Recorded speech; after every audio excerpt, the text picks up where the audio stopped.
Sot do të eksplorojmë një kapitull të harruar të historisë së bujqësisë, një periudhë në të cilën fshatarët mesjetar, pa qasje në laborator apo formula kimike, zhvilluan metoda geniale për të mbrojtur mbjelljet e tyre kundër dëmtuesve, dhe shumë prej këtyre metodave vazhdojnë të funksionojnë deri në ditët e sotme. Para se të vazhdojmë me videon, mos harroni të regjistroheni në kanal për më shumë narrativa dokumentare si kjo. Ekziston diçka thellësisht intriguese në kopshtet e Evropës mesjetare. Diçka që, për shekuj me radhë, mbeti e fshehur në shtresat e paragjykimeve historike dhe të një lloj arrogance moderne. Kur shikojmë prapa, drejt shekujve që ushtrin midis rënies së perandorisë romake dhe agimit të rilindjes, ne priremi të shohim vetëm errësirë, ignorancë dhe prapambetje. Por, në fushat e kultivuara të asaj kohe, në kopshtet e manastireve dhe në parcelat rreth kasolleve të fshatarëve, një urtësi e heshtur ishte në aktivitet të plodhë. Burra dhe gra që kur nuk kishin lexuar një traktat botanike apo nuk kishin studiuar entomologjin, i mbronin korrjet e tyre me një efikasitet që, në shumë raste, rivalizon zgjidhjet e ofruara nga industria moderne.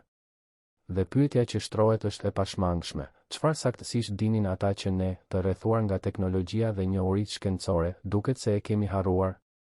Për të kuptuar këtë histori, duhet fillimisht të imagjinojmë skenarin. Në Evropën mesjetare, jeta e përditshme rrotullohej rreth dy realiteteve të pashmangshme, zjarrit dhe tokës.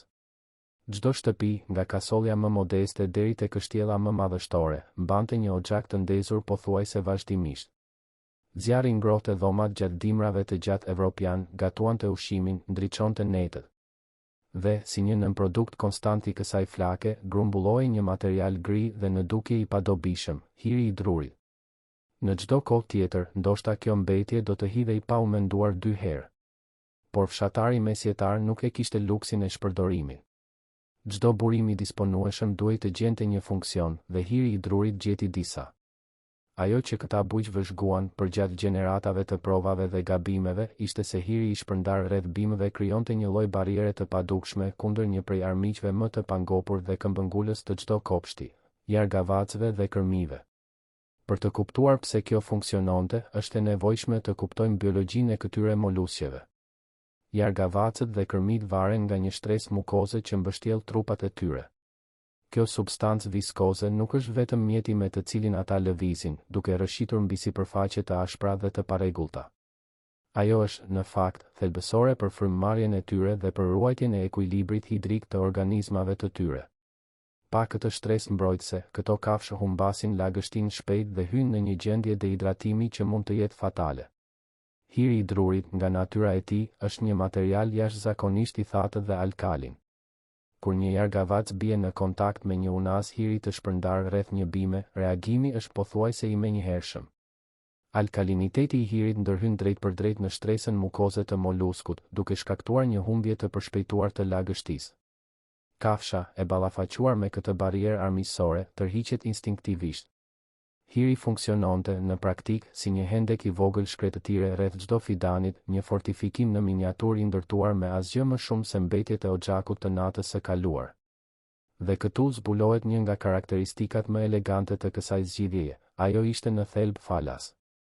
Në një kohë kur moneda ishte e pakët dhe tregtia e kufizuar, çdo familje prodhonte hi çdo ditë, gjë që do të thoshte se të gjithë, nga zotëria feudal deri te serfi, kishin qasje në këtë formë mbrojtjeje.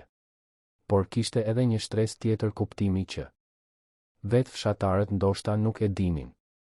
Kur shpërndanin hi në parcelat e tyre, nuk po krijonin vetëm një barierë kundër molusjeve.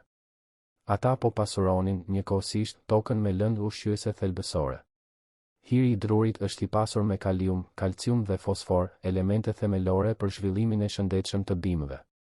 Pa e ditur, ata bujq po kryenin dy detyra simultane, mbrojtjen e fidanëve të tyre dhe plehërimin e mbjelljeve të tyre. Rëndësia e këtij zbulimi bëhet edhe më e qartë kur merren parasysh shifrat. Në klimat e lagështa, si ato që mbizotërojnë në një pjesë të madhe të Evropës perëndimore, jargavacët dhe kërmit janë përgjegjës për një proporcion të konsiderueshëm të shkatërimit të fidanëve të rinj. Në netët me shi, këto molusje dalin nga vendfshehjet e tyre dhe mund të shkatërrojnë parcela të tëra në çështje orësh. Çdo kopshtar që është zgjuar ndonjëherë për të gjetur fidanët e tij të reduktuar në cungje të ngrëna e njeh mirë këtë shgënjim. Dhe, ndryshe nga peletet kimik me bazë metaldehidi që ofron industria moderne, hiri i drurit nuk paraqet rrezik për kafshët shtëpiake, fëmijët apo për vetë grabitqarët natyror të jargavacëve, si bretkosat, iriqet dhe shpendët. Është një zgjidhje që mbron pa shkatëruar, që mbron pa helmuar. Aplikimi, siç mund të imagjinohet, ishte i një thjeshtësie çarmatose. Pas një shiu, kur toka ishte e lagësht dhe jargavacët më aktiv, mjaftonte të shpërndajë një unaz hiri me gjerësi disa centimetra rreth bimëve më të rrezikuara. Pas një vaditjeje të bollshme, materiali riaplikoi. Asgjë më shumë. Njerëz që nuk dinin as të lexonin as të shkruanin kishin zhvilluar një sistem mbrojtjeje bujqësore efikas, të qëndrueshëm dhe absolutisht të lirë nga efektet anësore të dëmshme.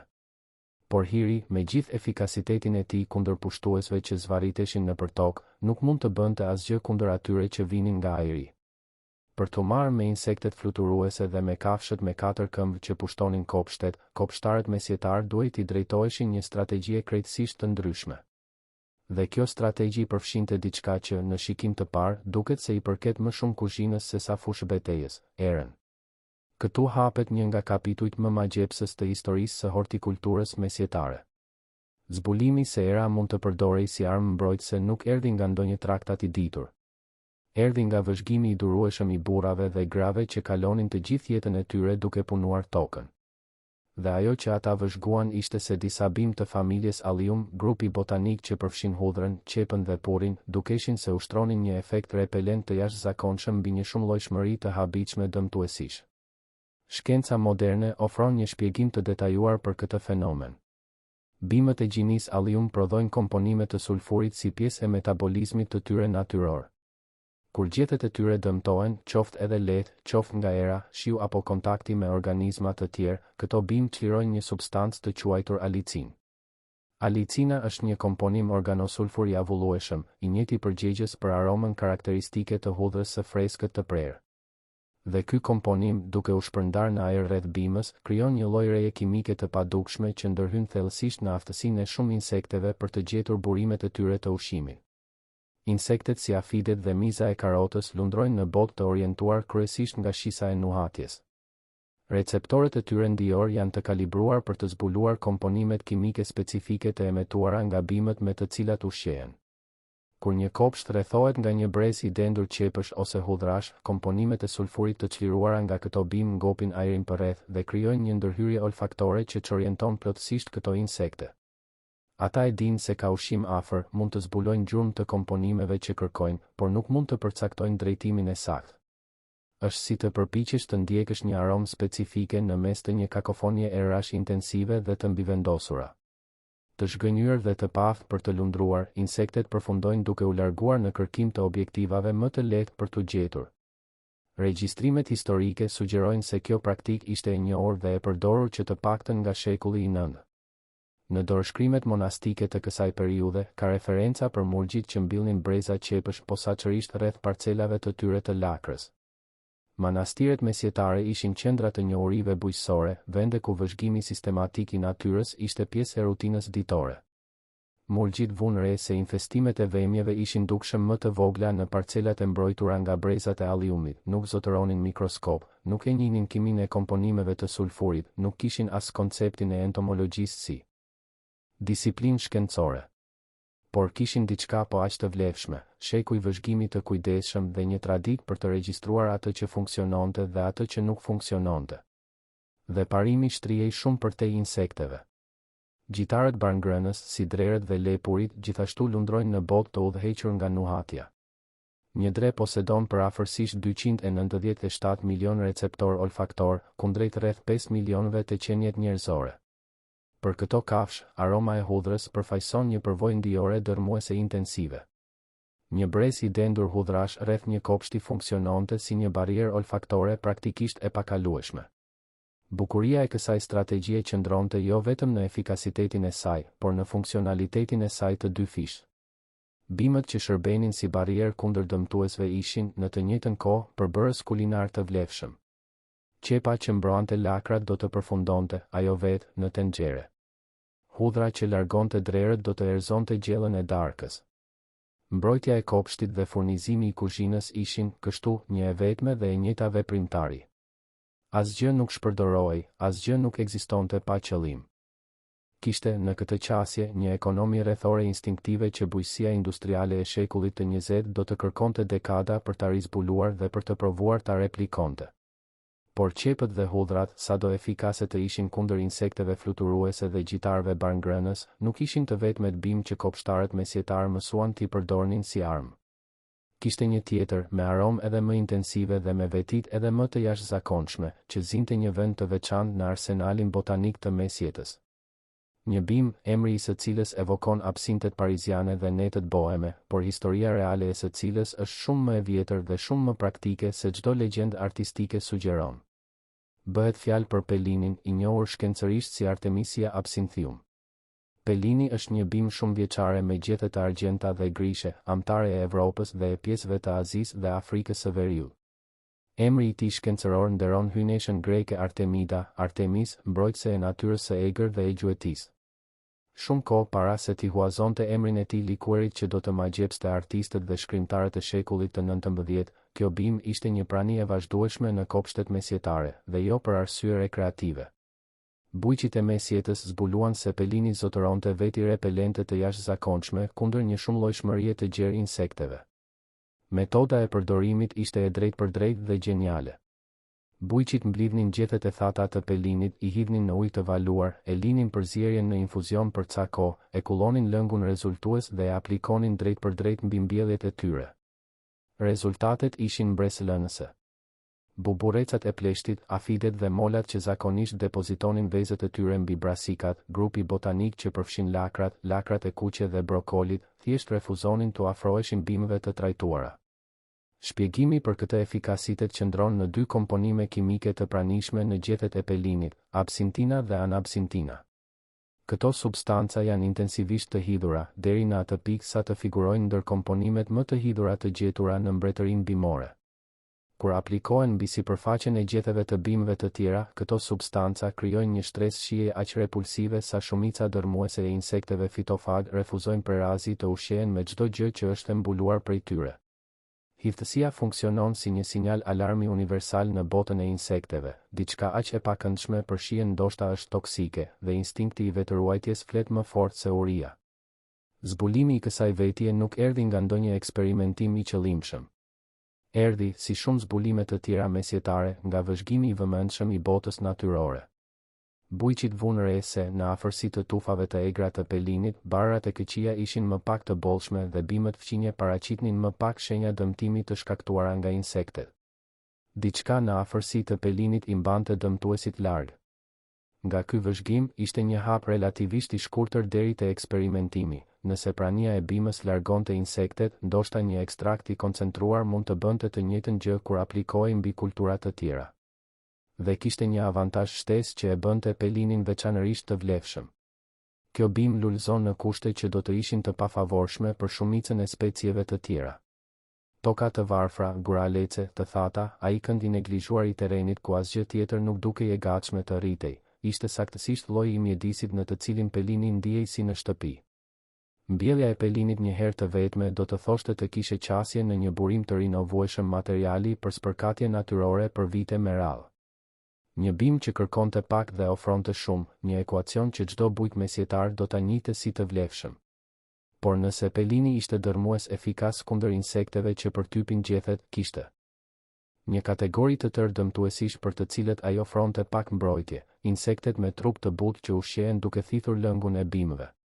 Afidet, merimangat e kuqe, mizat e bardha, këto krijesa të imta dhe në dukje të brishta që në numër të madh mund të dobësojnë dhe madje të vrasin bimë të tëra. Për të marrë me këtë lloj kërcënimi, kopshtarët mesjetar gjetën një zgjidhje në një vend të papritur, në procesin e larjes së rrobave. Saponaria, e njohur shkencërisht si Saponaria officinalis ose bari i sapunit, është një bimë shumë vjeçare me lule roz që rritet e egër në një pjesë të madhe të Evropës. Në mesjet, ajo përdorej gjerësisht për të larë pëllura delikate. Kur gjethet dhe kërcenjtë e saj shtypeshin dhe përziheshin me ujë, prodhonin një shkum natyrore të ngjashme me sapunin që ishte mjaft e butë për të pastruar leshin dhe mëndafshin pa i dëmtuar ato. Larset mesjetare e njihnin mirë këtë bimë dhe e përdornin rutinë në punën e tyre. Lidhja midis larjes së rrobave dhe kontrollit të dëmtuesve ndodhi kur dikush, në ndonjë moment të humbur në histori, vëzhgoi se uji i mbetur nga procesi i larjes me saponaria dukej se kishte një efekt vdekjeprurës mbi insektet me trup të butë. Shpjegimi qëndron në komponimet natyrore të quajtura saponina, të cilat janë përgjegjëse për aftësinë shkumësuese të bimës. Kur hollohen në ujë dhe aplikohen mbi kolonitë e afideve, merimangave ose mizave të bardha, saponinat formojnë një cip që vesh trupin e këtyre insekteve. Kjo cip bllokon spirakujt, vrimat e vogla të frymëmarrjes përmes të cilave këta organizma këmbejnë gazet me mjedisin. Të privuar nga oksigjeni, insektet vdesin nga asfiksia brenda pak orësh. Është e rëndësishme të theksohet se ky është saktësisht i njëjti parim veprimi i sapunëve insekticid që tregtohen sot. Industria moderne analizoi atë që kopshtarët mesjetar bënin tashmë, e validoi shkencërisht mekanizmin dhe e paketoi produktin në shishe me etiketa me ngjyra. Dhe kishte një avantazh shtesë, saponinat degradohen shpejt kur ekspozohen ndaj dritës së diellit. Pak orë pas aplikimit, komponimi aktiv tashmë është dekompozuar. Nuk ka mbetje toksike që grumbullohen në gjethe, nuk ka rrezik kontaminimi të ushqimeve të vjelura. Trajtimi përmbush funksionin e tij dhe pastaj shpërndahet. Mirëmbajtja e këtij burimi të kontrollit biologjik ishte minimale. Saponaria, pasi mbillej, përhapet me vrull. Për bujkun mesjetar, kjo agresivitet ishte një virtyt, sa më shumë që bima përhapet, aq më shumë lëndë e parë ishte në dispozicion. Historia e saponarias ilustron një dinamik të përsëritur në kontrollin e dëmtuesve mesjetar, zbulimin aksidental të lindur nga kryqëzimi midis aktiviteteve të përditshme në dukje të palidhura. Larëset nuk po përpiqeshin të krijonin një insekticid. Ato thjesht po lanin rroba. Por vëzhgimi se lëngu i mbetur vriste insektet e shndërroi një nënprodukt shtëpiak në një mjet bujqësor. Por zgjidhjet e spërkatura të saponarias dhe pelinit, sado efikase të ishin kundër insekteve mbi gjethe, nuk e zgjidhnin problemin që përsëritej natë pas nate në kopshtet mesjetare, sulmin e pamëshirshëm të jargavacëve. Hiri i drurit ofronte një barierë pasive, por kishte momente kur një qasje më agresive ishte e nevojshme. Dhe ishte këtu që kopshtarët mesjetar zhvilluan një nga kurthet më geniale dhe brutalisht efikase të gjithë historisë së bujqësisë. Metoda ishte e një thjeshtësie pothuajse komike. Kopshtarët groposnin vazobalte deri në buzë në tokën e kopshtit, në mënyrë që hapja të mbetej në nivel me sipërfaqen e terrenit. Më pas, i mbushnin këto enë me birë të prishur ose me një pas frutash të fermentuar. Dhe pastaj prisnin. Të nesërmen në mëngjes, 10 jargavac pluskonin të mbytur brenda kurthit. Natë pas nate, procesi përsëritej dhe natë pas nate, popullata e jargavacëve zvogëlohej.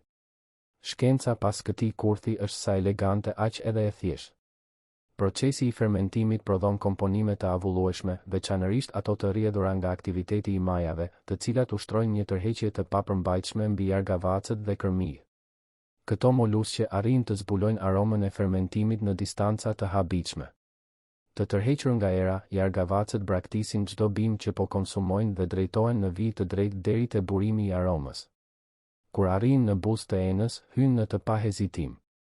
Por muret e lëmuara dhe të lagështa të vazos së baltës pengojnë çdo përpjekje për ngjitje. Molusku bie në lëngun e fermentuar dhe mbytet.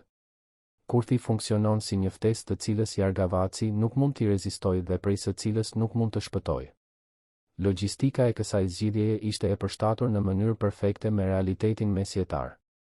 Punishtet artizanale të birrës ishin të zakonshme në të gjithë Evropën e mesjetës dhe sasi bire që nuk arrinin standardin e dëshiruar të cilësisë ose që thjesht thartoheshin para se të konsumoheshin, ishin dukuri të shpeshta. Kjo birë e prishur, e cila nuk mund të shitej as të konsumohej, gjente kështu një jetë të dytë si armë e mbrojtjes bujqësore. Edhe një herë, parimi i shfrytëzimit total manifestohej, asgjë nuk hidhej poshtë, çdo gjë gjente një dobi. Shifrat e lidhura me këtë teknik janë mbresëlënëse. Një enë e vetme e groposur mund të kapte 50 ose më shumë jargavac në një natë të vetme gjatë periudhave të aktivitetit më të madh. Dhe kjo teknik e njëjtë përdoret nga kopshtarët në të gjithë botën edhe sot. Shekuj progresi teknologjik dhe një kurth mesjetar i bërë me birë të prishur dhe një vazobalte vazhdon të jetë një nga metodat më efikase të kontrollit të jargavacëve në dispozicion. Por kapja e jargavacëve ishte, në thelb, një strategji defensive. Eliminonte pushtuesit ndërsa ata shfaqeshin, por nuk I pengonte ata të provonin. Fisnikët mesjetar, me burimet e tyre më të bollshme dhe ambicjet e tyre më madhështore, kërkuan diçka më agresive. Diçka që jo vetëm t'i largonte dëmtuesit, por t'i ndëshkonte ata që guxonin të afroheshin. Dhe substanca që zgjodhen për këtë detyrë ishte, në atë kohë, po aq e vlefshme sa argjendi, piperi. Në kontekstin e Evropës mesjetare, erëzat e importuara nga lindja ishin artikuj luksi ekstrem. Piperi, në veçanti, përdorej jo vetëm si erëz, por si monedhë këmbimi, si paj, si simbol I statusit shoqëror. Fakti që disa fisnik ishin të gatshëm të shtypnin këtë përbërës të çmuar dhe ta shpërndanin mbi lakrat e tyre thot shumë për rëndësinë e problemit të dëmtuesve dhe për vlerën që u jepnin kopshteve të tyre. Përbërësi aktiv I piperit, kapsaicina, është komponimi përgjegjës për ndjesinë e djegjes. Kjo substancë aktivizon receptorët e dhimbjes në indet me të cilat bie në kontakt, dhe efekti është universal midis organizmave të pajisur me receptor nervor. Fisnikët shtypnin piperin në ujë, e linin përzierjen në infuzion dhe e aplikonin mbi bimët e tyre. Një kontakt I vetëm me një gjethe të trajtuar ishte I mjaftueshëm që një ketër ose lepur ta shoqëronte atë ushqim me një përvojë dhimbjeje intensive.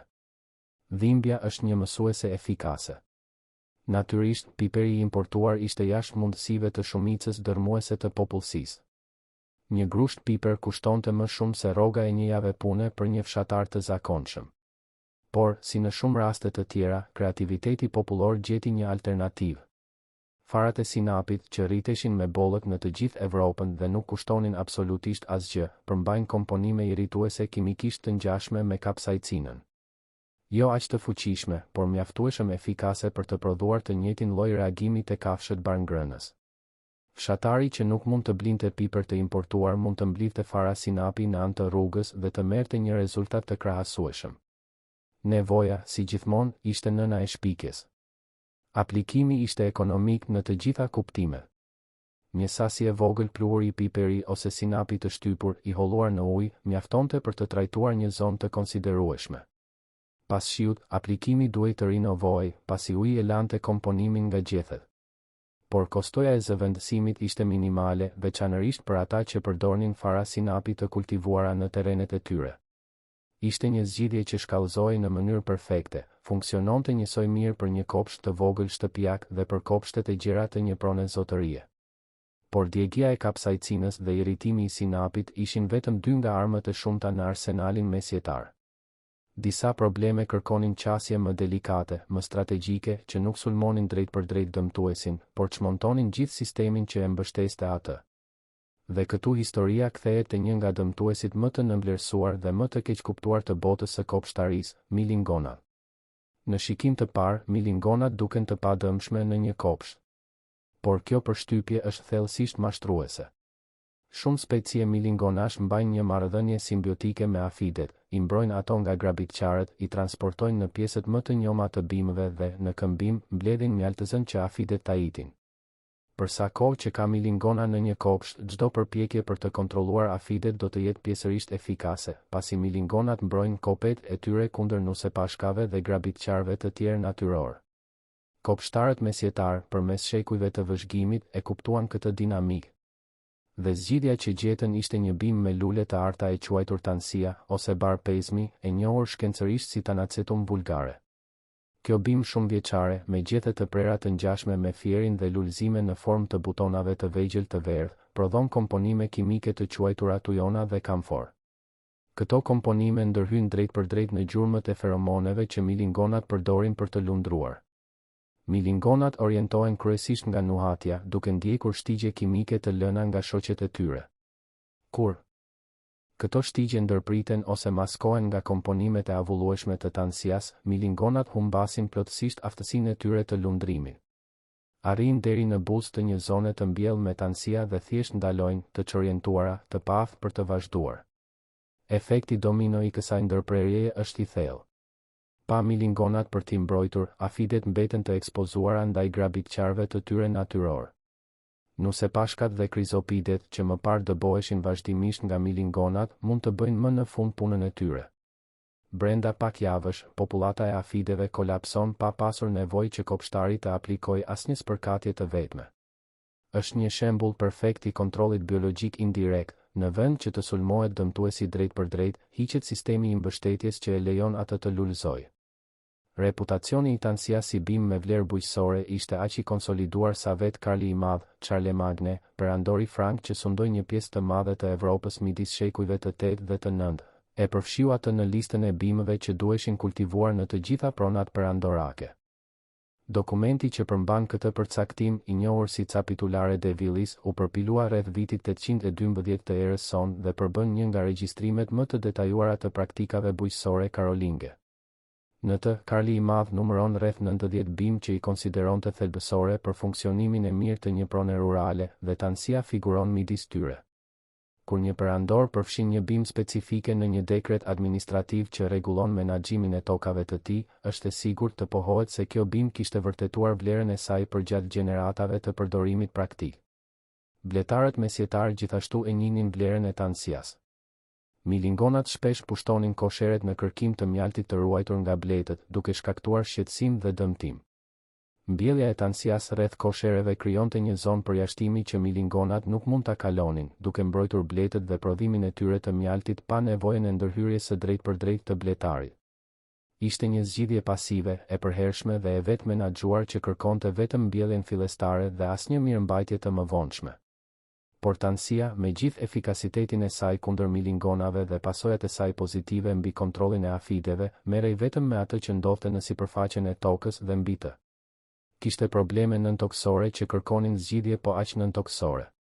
Dhe për t'u përballur me pushtuesit që operonin nën tokë, kopshtarët mesjetar e kthyen vëmendjen e tyre drejt një prej pemëve më të zakonshme dhe më të ngarkuara me folklor të gjithë Evropës, shtogu. Shtogu, Gjinia sambucus, është një pemë ose shkure që rritet spontanisht në të gjithë Evropën mesatare. Në mesjet, ai ishte i rrethuar nga supersticione dhe legjenda, shumë prej të cilave i atribuonin fuqi mbrojtëse. Por, pas misticizmit, kishte një vëzhgim praktik shumë konkret. Kopshtarët mesjetar vunë re se brejtësit, veçanërisht miq dhe urithët, shmangnin sistematikisht afërsitë e shtogut. Urithët që gërmonin tunele me gëzim nëpër një fushë të tërë ndryshonin papritur drejtim kur i afroheshin rrënjëve të një shtogu. Miq që infestonin hambarët dhe qilarët rrallëherë gjendeshin në struktura pranë këtyre pemëve. Shpjegimi për këtë fenomen qëndron në një komponim të pranishëm në gjethet e shtogut të quajtur sambunigrin. Kur kjo substancë dekompozohet, çliron gjurmë cianuri hidrogjeni. Te qenjet njerëzore, sasitë e përfshira janë të papërfillshme dhe nuk paraqesin rrezik. Por brejtësit posedojnë sisteme frymëmarrjeje jashtëzakonisht të ndjeshme, në proporcion me madhësinë e tyre të vogël trupore.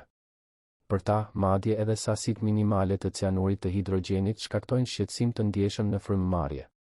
Është e mjaftueshme për ta bërë çdo zonë pranë një shtogu aq të pakëndshme sa të preferojnë të kërkojnë ushqim dhe strehim në një vend tjetër. Metoda e përdorimit ishte karakteristikisht praktike.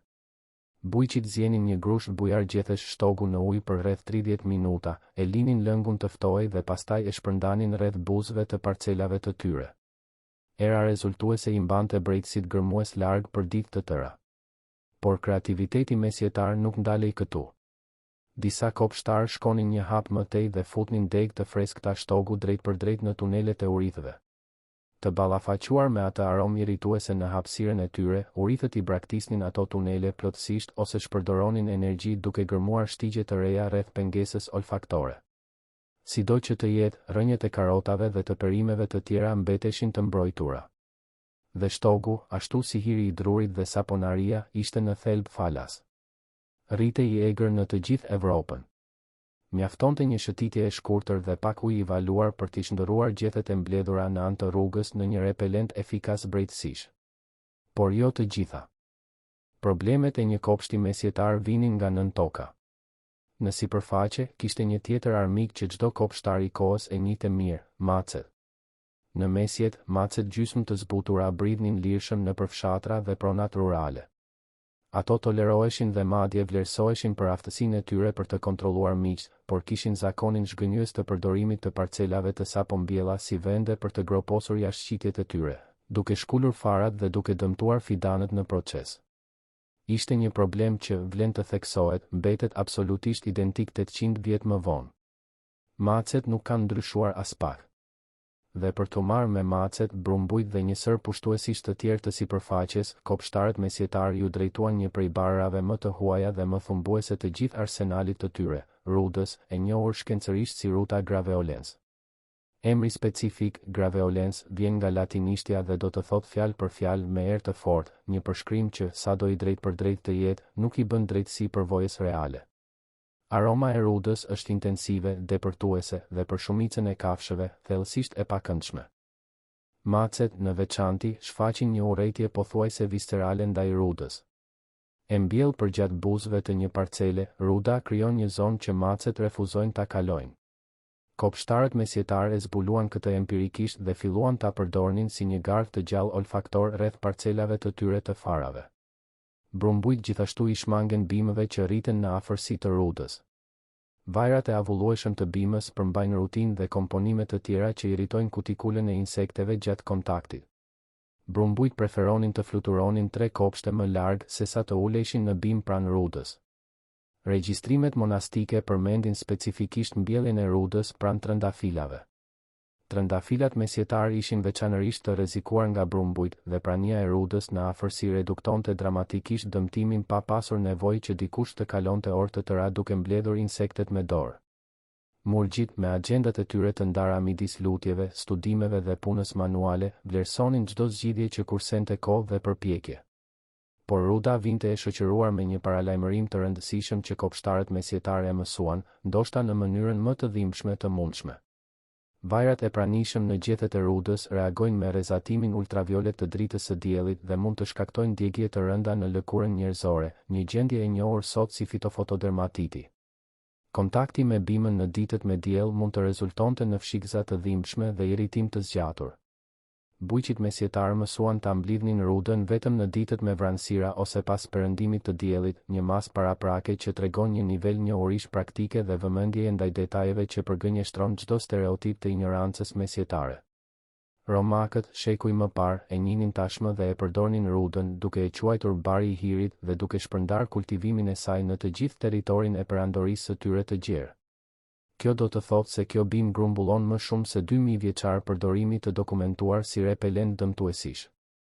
Dhe kështu, me rudën që mbron sipërfaqen e kopshtit kundër maceve dhe brumbujve dhe me shtogun që mban brejtësit larg nga nën toka, sistemi i mbrojtjes mesjetar fillonte të fitonte një strukturë jashtëzakonisht të plotë.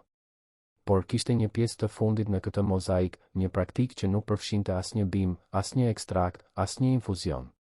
Vetëm punë krahu, një lopat dhe një urinë se kur duhej përdorur ajo. Çdo vjesh, pas ngritjes së parë që godiste fushat, bujqit mesjetar merrnin mjetet e tyre dhe fillonin të gërmonin thellë tokën e parcelave të tyre. Nuk bëhej fjalë për një prashitje sipërfaqësore apo për një përgatitje të lehtë të terrenit. Ishte një gërmim i thellë, me 2 thellësi lopate, i destinuar për të arritur shtresat e tokës ku fshieshin problemet e vërteta. Sepse nën sipërfaqen në dukje të qetë të çdo parcele vjeshte, një legjion dëmtuesish po përgatitet për pranverën. Larvat e brumbujve, vemjet, të gjithë këta organizma i kalojnë muajt e ftohtë të groposur në tokë, në një gjendje fjetjeje, duke pritur që temperaturat të rriten për të dalë, për të përfunduar ciklin e tyre të jetës dhe për të filluar të ushqehen me bimët e sapo mbira. Është një ushtri e fjetur, e padukshme, por dërmuese efikase kur zgjohet. Gërmimi i thellë i vjeshtës e ndërpret këtë cikël me një brutalitet të thjeshtë. Duke e rrotulluar tokën deri në thellësi të mëdha, bujku i sjell këto larva hibernuese në sipërfaqe. Dhe sapo ekspozohen, ndodhin 2 gjëra. Së pari, ngrica e natës i arrin ato. Pa mbrojtjen izoluese të shtresave të thella të tokës, larvat mbeten të ekspozuara ndaj temperaturave që nuk janë krijuar t'i përballojnë dhe vdesin nga i ftohti. Së dyti, shpendët oportunist identifikojnë shpejt këto larva të ekspozuara si një vakt të lehtë dhe kujdesen për të eliminuar atë që ngrica nuk e arriti. Momenti i kësaj ndërhyrjeje ishte vendimtar dhe bujqit mesjetar kishin vetdije të plotë për këtë. Gërmimi duhej të ndodhte pas ngricës së parë, kur larvat tashmë ishin groposur për të hibernuar, por para se toka të ngrinte plotësisht, gjë që do ta bënte gërmimin fizikisht të pamundur. Kjo dritare kohe, relativisht e ngushtë, kërkonte vëmendje dhe njohje të kushteve klimatike lokale, llojin e urtësisë praktike që transmetohej nga babait e djali, nga fqinji te fqinji, gjatë gjeneratave. Rezultatet e kësaj praktike ishin mbresëlënëse. Një gërmim i vetëm i thellë në vjesh mund të reduktonte popullatën e dëmtuesve të tokës në pranverën vijuese në proporcione të konsiderueshme. Ishte një masë parandaluese në kuptimin më të pastër të termit, në vend që të reagonte ndaj dëmtuesve pasi dëmi ishte bërë tashmë, bujku e sulmonte problemin para se ai të manifestohej. Në vend që të ndiqte insektet gjatë gjithë sezonit të rritjes, i eliminonte ato gjatë periudhës së tyre të cenueshmërisë maksimale. Ishte strategji, jo luftim, një ofensiv kirurgjikale që neutralizonte armikun ndërsa ai flinte. Dhe kostoja, edhe një herë, ishte zero, përveç përpjekjes fizike. Asnjë produkt për të blerë, asnjë pajisje speciale për të marrë. Vetëm e njëjta lopatë që bujku përdorte për të gjitha punët e tjera të fushës dhe njohuria se kur dhe si ta përdorte atë. Ishte shpreha maksimale e ekonomisë mesjetare të aplikuar në bujqësi, rezultat i rëndësishëm me investim minimal. Kur vëzhgohet tërësia e këtyre teknikave, një sistem koherent del në drilë. Hiri mbron kundër molusqeve dhe pleheron tokën. Brezat e hudhrës konfuzojnë insektet fluturuese dhe largojnë gjitarët. Pelini i bën gjethet të paprekshme për brumbujt dhe vemjet. Saponaria eliminon afidet me shkum natyrore. Kurthet e birës kapin jargavacët me dhjetëra. Kapsaicina i mëson gjitarët të kërkojnë ushqim në një vend tjetër. Tansia çmonton sistemin e mbrojtjes së afideve. Shtogu largon brejtësit. Ruda mban macet dhe brumbujt në distancë. Dhe gërmimi i vjeshtës eliminon larvat para se të shkaktojnë dëm në pranverë. Secila prej këtyre teknikave individualisht trajtonte një aspekt specifik të problemit të dëmtuesve. Së bashku, ato formonin një sistem mbrojtjeje të integruar që mbulonte praktikisht të gjitha kërcënimet që një kopsht evropian mesjetar mund të përballonte. Dhe më mbresëlënësja është se të gjitha ndanin të njëjtat karakteristika themelore, ishin të bazuara në materiale lokale dhe falas, nuk përfshinin substanca toksike të rrezikshme, nuk dëmtonin ekosistemin rrethues, nuk kërkonin njohuri të specializuara dhe nuk vareshin nga asnjë lloj infrastrukture tregtare apo industriale. Ky sistem nuk u shpik nga një mendje brillante në një moment të vetëm frymëzimi. U ndërtua përgjatë shekujve nga mijëra njerëz anonim që vëzhgonin botën rreth tyre me vëmendje, eksperimentonin me burimet e disponueshme dhe ndanin rezultatet me komunitetet e tyre. Ishte një proces kolektiv, gradual dhe thellësisht organik, i rrënjosur në nevojën praktike për mbijetesë dhe në respektin instinktiv për ciklet natyrore. Shkenca moderne, me të gjitha instrumentet dhe metodologjitë e saj, ka validuar shumicën dërmuese të këtyre praktikave.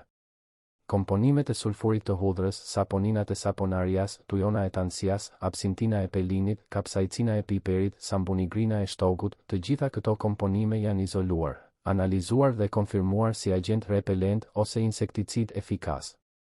Ajo që fshatarët mesjetarë zbuluan empirikisht, pa mikroskop, pa kromatograf, pa asnjë nga aparatet e kimisë analitike moderne, shkenca e konfirmoi në laborator të pajisur me teknologjinë më të fundit.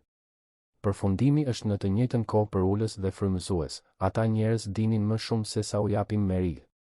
Dhe ndoshta mësimi më relevant i gjithë kësaj historie nuk qëndron te komponimet kimike apo te teknikat specifike. Qëndron te mentaliteti që i prodhoi ato. Një mentalitet vëzhgimi, eksperimentimi, shfrytëzimi integral i burimeve të disponueshme, harmonie me proceset natyrore. Një mentalitet që e shihte kopshtin jo si një fushëbetejë që duhej dominuar me forcë brutale, por si një ekosistem që duhej kuptuar dhe menaxhuar me inteligjencë. Në kopshtet e Evropës mesjetare, në mes të hirit të oxhaqeve dhe aromës thumbuese të hudhrës, në lulet e verdha të tansias dhe në shkumën e butë të saponarias, qëndron një trashëgimi bujqësore që ka përceu shekujt dhe që mbetet po aq e vlefshme sot sa ishte në kohën e Karli i Madh. Një trashëgimi që na kujton se ndonjëherë zgjidhjet më efikase nuk janë më të shtrenjtat, më kompleksat apo më të avancuarat teknologjikisht.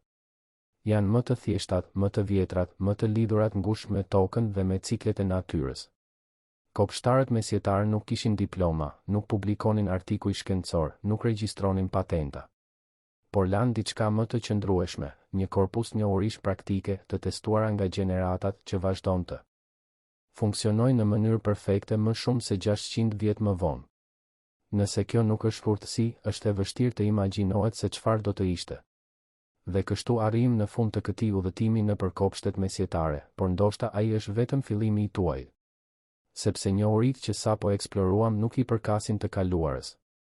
Ato janë të disponueshme këtu dhe tani, duke pritur për të aplikuar në parcelën tuaj, në kopshtin tuaj, në pjesën tuaj të tokës. Nëse kjo narrativ zgjojte ju kureshtjen për të ditur më shumë, për të eksploruar histori të tjera të harruara nga moderniteti, për të zbuluar se çfarë tjetër dinin paraardhësit tanë që ne ende nuk kemi mësuar, atëherë regjistrohuni në këtë kanal.